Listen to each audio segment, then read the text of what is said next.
Uh, Good morning and good afternoon to everybody. So, it is on. Are you able to hear me? Yes, we can hear you, Professor. So today, first of all, I would like to express my sincere thanks to the organizing committee for giving me this opportunity to share some of our experimental results with the August audience. And I am presently located in India and working in Hyderabad Central University. And in my today's lecture, I'm going to cover the study on graphite and p-dot optodes for low-level detection of solid explosives using Raman and the time-resolving pulse photoacoustic spectroscope techniques. So I am going to use the two techniques, and my technique is very simple. But in order to, and most of the results are very new. So in order to verify those results, we have taken the help of Raman spectroscopy. And I will give a brief what is called the introduction about our university. So this is one of the leading university of India. And recently we got a tag of Institute of Eminence. So our ranking is around 106 in Asia. And we are number 7 in the country. So this is the status. And once you come to the university is very beautiful, and we are located in the Deccan part of the Deccan plateau of the India. And the university is full of flora and fauna. You'll find a beautiful lake, a lot of bears, and there are 150 varieties of reptiles in the campus. So you can find different type of creatures when you go for the walk during evening or the morning time. And these are the all plateaus, the rocks. So Hyderabad is full of rocks, and it is famous for the rocks as well as the food. Well, so our center is basically located, is working for high energy materials, and these materials are used as a rocket fuel. So I'm basically a physicist, and we have a group of very bright chemists. So they used to synthesize different type of high energy molecules, and these molecules are used in different purposes, defense purpose. So I'm just going to take you, taking two examples. One is the RDS and other one is the TNT. These are the very high secondary explosives. And you can see one is the cyclic ring that is having a 3-nitro group in TNT is very popular. And another is very powerful explosive is RDS. So you can also find the NO2 group, but the structure is slightly different from the NO2. So what we are doing, we are getting a different type of explosives, and the main reason is that our task is to identify the decomposition mechanism, because how the energy is released at different stages. And the second task is the low-level detection. And when you are going for the detection, the main problem is that there are a lot of techniques used for detection, but we are just focused to use 532 nanometer visible light to detect this explosive, where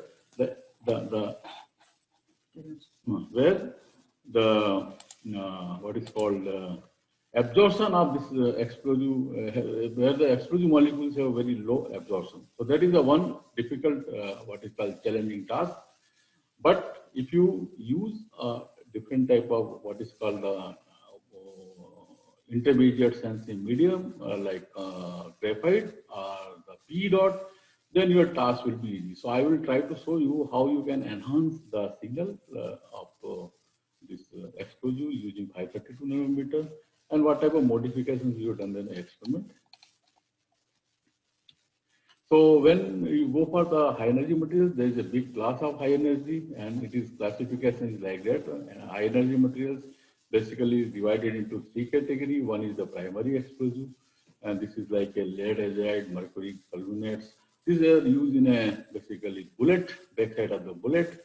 Then the secondary explosive, which is a very broad range like RDS, TNT, HMSN, and then the tertiary explosive like ammonium nitrate and this thing. So these, explosives have different purposes, and sometimes they are very useful for industry and the military, but sometimes it is also threat for the common man or the vertical for the society. So we are working on both the side to look into this aspect of detection. So let me tell you another interesting feature of the explosive is that you can find a lot of NO2 group, and this is one of the slides which I have taken from Stetson et al. Paper, Journal of Chemical Physics. And when this explosive go for the decomposition or dissociation, it released different type of gases, and these gases are coming in form of NO2, N2O, NO2, N2O, and HONO. So these are the different, but this is all based on the React-FF model, and this calculations were done at very high temperature. But we try to identify whether these gases are being released or not. So we carry out certain experiment, and ultimately we established that the NO2 is started releasing even before the melting point of this explosion. And for that, we have a number of. So outline of my task is like this: to I already mentioned to develop a sensitive and the non-destructive detection technique for the trace level detection, that is order of PBT or nanogram level, without any chemical treatment. So because I'm a physicist, so we are using a non-chemical treatment, and we employed 532 nanometer.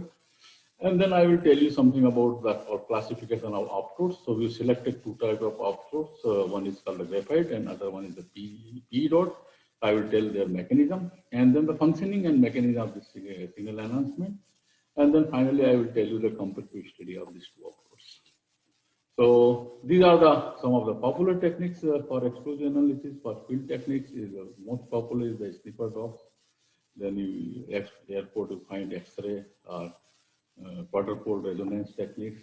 In laboratory, there are many techniques like DCM, TLCs, SMVDS, SPLC, APR, and photoacoustic. The photoacoustic is very versatile and very old technique. It is 1870 when Gramwell invented this. But during those days, laser was not available, computer was not available. Now science has changed like anything. You will find smart computers, you have a lot of lasers, and apart from that, very good acoustic system. So you can make use of this thing to develop a very sensitive detector. So let me tell you what is photoacoustic. So photoacoustic is basically an absorption technique which translates the optical energy into the mechanical energy, that is in form of pressure or the pressure or thermal wave.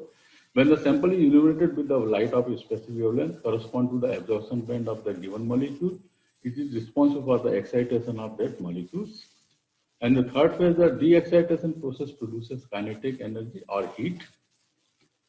And depending on the sample and detector measures the kinetic wave produced by the sample. So this is another slide which I'm going to tell you. So the first part is you just illuminate the sample with the laser radiation. So atoms or molecules will be excited.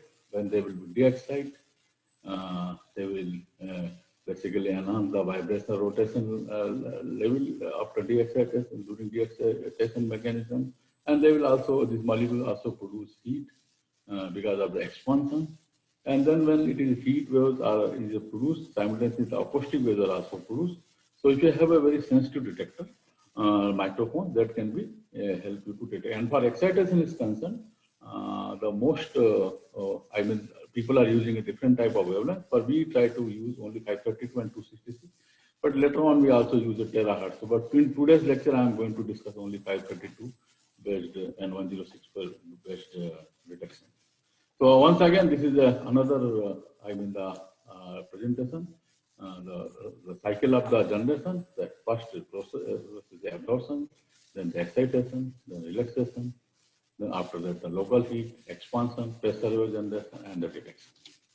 And one thing more in the brief I just want to mention, because these are the acoustic signals, and this is for detection of this acoustic signal in an efficient manner requires a special type of design. So if you solve the second order inhomogeneous pressure equation in a cylindrical resonator, so you can find different type of what is called the frequency of the system, and that system will be the resonant frequency of the particular cavity, and using a particular type of, the excitation mechanism frequency, and once it matches with that, this is a resonance. So even the small quantity of the sample can give you a very huge signal or very powerful signal. So these are the designs. So one of my students, he has designed work with me, and then we designed more than 18 cells of different dimensions. And this is the position of a microphone. So these all are basically the gas cell where we are converted explosive into vapor form, and then we started to study the decomposition and the stability mechanism. But however, I'm coming to the what is called Solid one, so solid cell is very old and well-known cell. It is just made of an aluminum. I can show you the licenses. And left-hand side, you can see the entire arrangement where we have the heating arrangement and the cell is there, the beam is coming and the vacuum system. But for solid sample, we don't need anything. You have a simple cell, small cavity. It is a non-resonant in nature, but we identify there are certain resonant mode, and that we also calculated and measured. And for that, we designed a special data acquisition program, and that software is able to help us what are the resonant modes of this solid cell. So very simple, you can take a laser, 532 nanometer from second harmonic of NDR. It may be nanosecond or picosecond. And then you can send, there is a window here, 1-inch window, and window you have you can select quartz or glass. You can keep a small quantity of sample, even the milligram is needed. This is the position of a microphone. Microphone is connected to the preamplifier. And then we are using a tectonics oscilloscope. This work as it is solving two purposes. One, it is showing me the waveform, and it is also working as a data acquisition system. And finally, we send this output of this tectonics to our own PC, where we made our own program to detect the frequency and the strength of the signal. And apart from that, there are many more other things. It is a terahertz based system we recently designed. Anyhow, so I'm just going to discuss the second one, which is very important. So this is our first work, and we wanted to see, because the perception, our assumption was, if you take a carbon particle, which is the highest absorption. So this highest absorption produces the highest photoacoustic signal. But question is that if I mix this carbon black with the explosive, whether it can enhance the photoacoustic signal, first question. And the second thing, if it is enhancing, what is the basic mechanism? So we started our journey with the different type of carbon blacks. We started from wood charcoal, diesel soot, and then the graphite. And we investigated thoroughly to understand their mechanism. So this is the first, you see the photoacoustic signal of a pure graphite. And then this is a TNT. And when we mix graphite with the TNT, so you can see that there is quite good enhancement in the signal. So I will just tell you, and this is another, the graph, three-dimensional graph.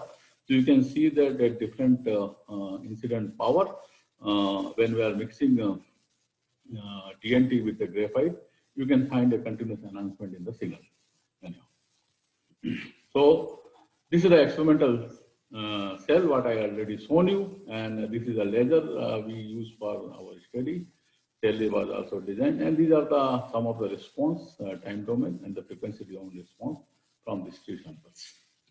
Yeah, so why graphite? So graphite, because graphite is one of the easily available material, and second thing, the most important is the structure is well defined. It is a hexapack structure to sp2 and sp3 configuration.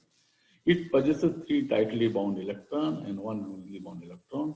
It doesn't emit light and very good electrical conductor and well-defined G and D bands. This is a very important point because G and D bands is a very important part. It characterizes the carbon, and if you see the explosive molecules, they also possess carbon because it is basically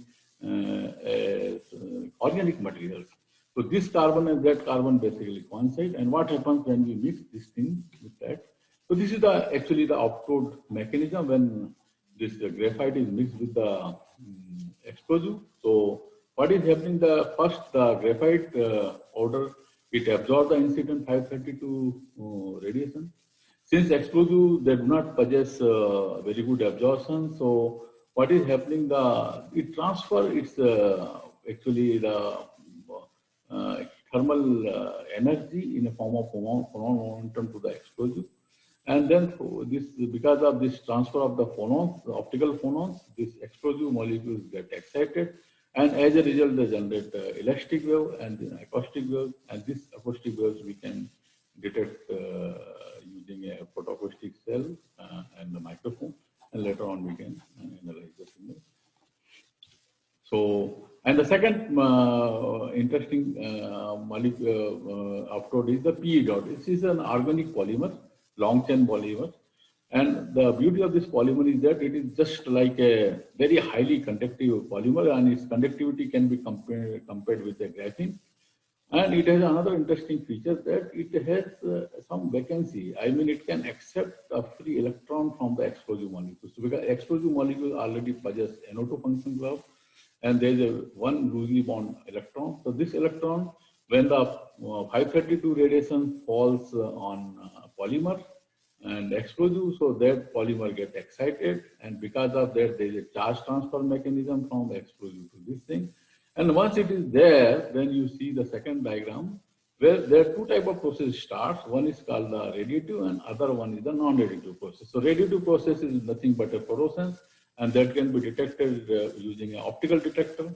But non-radiative process is very strong, and that can be detected using a microphone or any type of acoustic devices. So we try to focus our study on this one, second type, number two, what is called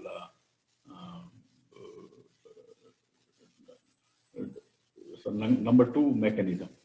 You can say the what is called transition. So now I will show you the the response of this different type of carbon black source. So one is the WB, it's a wood black, then the graphite and the diesel. So you can see that graphite's this thing is having very strong peak at 1600, and this thing you remember. And also you can see the response Raman spectra of graphite mixed with the TNT. The question is whether graphite interact with the explosive, and if it is interacting, whether it is a phonon interaction or not. That is the first question. And that was really a very difficult and challenging task.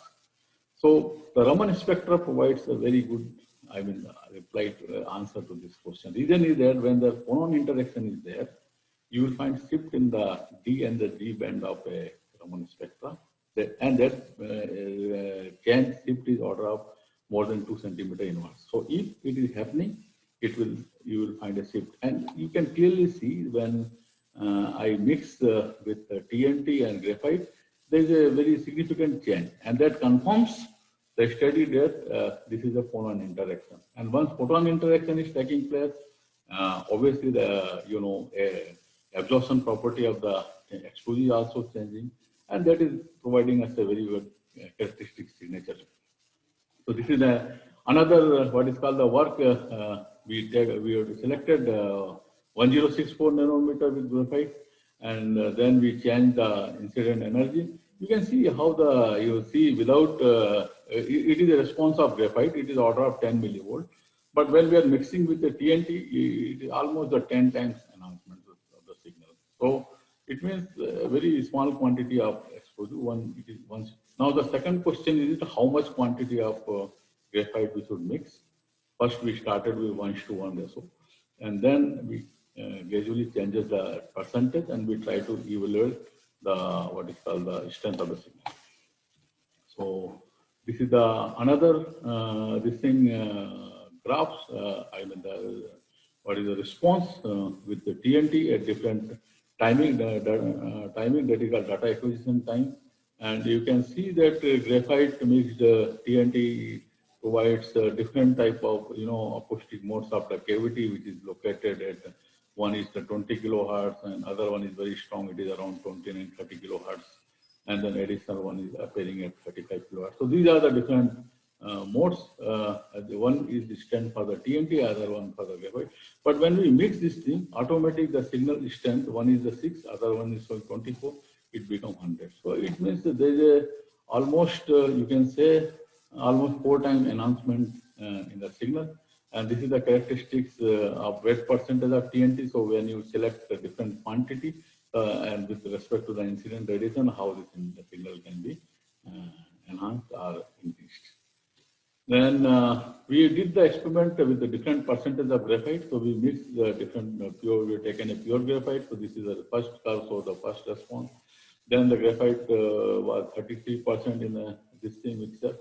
Then we got some further enhancement, and then The highest was the 66%. Once we further increase, then we found that the signal started decreasing. So it means the 86 or 60% is sufficient enough to give the highest photoacoustic signal from this thing. And there is a comparison. So we did two experiments, one with the 1064 and another with the 532. So interesting feature is the excitation of the modes. So if you use two different laser wavelengths, you can see here this modes, which is around 7.9, it is around 9 kilohertz. These modes are missing in case of a 532 nanometer. And in addition, you see the peaks are basically double peak. You are getting this is generated. So this is also showing something about the characteristics absorption and the charge transfer mechanism, which basically depending on the incident radiation. So then we have also, because you are dealing with acoustic cavity, so that frequency and what is called the Q value become very important. So we also measured this thing with different concentration, the Q value response of the cavity with the different two wavelengths. So you can see one thing that in case of 532, the mode between 22, 28.5, 29 kilohertz is dominating. However, in case of 1064, the 33 kilohertz frequency become very high. It means it is giving me a tool where I can use both the popular and easily available wavelength of laser for the detection of this thing. And what I already shown you the what is called the Raman shift. So this is you can see the graphite, pure graphite, which the peak is 1578 and 1314 centimeter inverse. This is a pure TNT, 1364. But finally, when you mix this thing, you will find a drastic change or shift in their characteristics, which also confirms the phonon-phonon interaction between graphite as well as the TNT. Then this bands, they are the popular band. 1314 is known as G band, and 1578 the G band. So these two bands have supported the total process of these phonons. So this is another graph we have recorded with different type of what is called graphite and TNT. And you can see with incident energy how the signal strength is changing. So this is basically, data equation. So it is a decay behavior of this graphite, wood charcoal, and diesel charcoal. So we recorded their individual characteristics. These are the characteristics, features of this thing. And this study basically help us to select graphite as the most common. So this is another design, and Professor Amano, even Noble laureate, who visited Hyderabad University, and we designed a solid cell that is in the form of a corrugated system. I will show you some very interesting results with the graphite. So you see, this is the design, and here you can put a number of microphones. So I have the flexibility in a different positions. I can put a microphone, and this helps me to locate a different type of acoustic modes in a solid form. It is the cell looks like a made for the gases, but I can also study. We can study the solid sample. So these are the different the microphones positions, and you see the very interesting results. And what I did first, I evacuated the cell, and I put my RDS and graphite. You can see when I'm changing the pressure, I'm inserting air. Gradually, the signal started. And you see how much, this is a 1500 millivolts. So earlier we are getting only 100 millivolt signal maximum, but for simple designing and what is called the corrugation mechanism, we are able to generate a very powerful signature of this thing. This is another what is called the signature peak of TNT. It is not a graphite, another molecule. This is a graphite plus this thing. So we are changing the microphone, and this resonant cavity behave in a different manner, as well as we can see their what is called response with respect to the air pressure. So this is another one. then this is the response of TNT. So one can easily distinguish. I mean, you take a powder, whether it is RDX or TNT, that can easily be distinguished. So this is the graphite. So this is the final. So you can, this characteristic signature can tell you the difference between graphite, TNT, and RDX. So it is very easy to distinguish whether the given explosive is RDX, TNT, or this thing. So this is another explosive that is exercised in our center, that is TEX and Cl20. And I use a P dot. So P dot, when you mix, you see the spectra. Now the material which is showing absorption after mixing in IR region, it becomes, I mean, totally transparent. I mean, the bleaching effect, very interesting.